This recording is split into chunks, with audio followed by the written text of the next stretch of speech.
Mang ke puting daek teu nganter urang ha. Nganter ka mana sia teh peuting-peuting? Peuting jam baraha? Ya sekitar jam 8 lah, jam 8 puting. Balik urang ulin. Urang teh ditanyain syariat ku dulur urang cenah supaya usaha urang teh maju cenah ge Mang. Supaya aya peningkatan gitu dina usaha urang teh. Dudukun sugan sia mah nya. Dudukun ka saha sia teh? Supaya maju usaha kumaha ka dukun. Ya aing mah ngabejaannya. Ulah percaya kanu kararitu sia teh. Ayeuna maneh di bejaan ku saha ditanyain syariat ka ditu.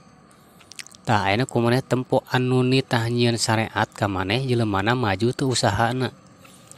Boga itu boga ieu teu.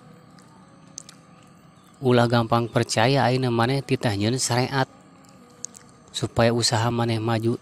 Tapi ari manehna usahana kitu-kitu keneh katempona ripuhnya. Coba mikir sia teh. Make otak geura.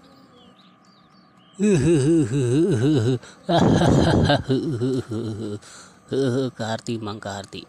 Kaharti kurang. Mang urang teh dititah ku dulur urang.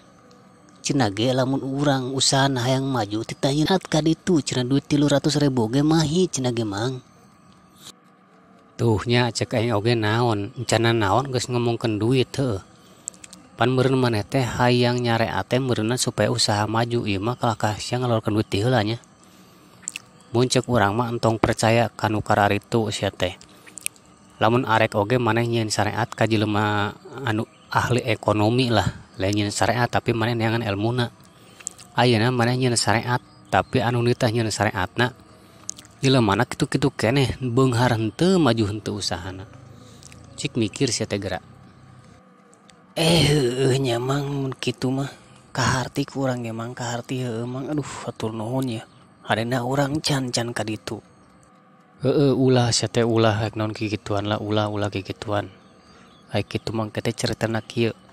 Dukun lintuh panyakit matuh. Ulah nya geus ulah ka dukun-dukun sia lah.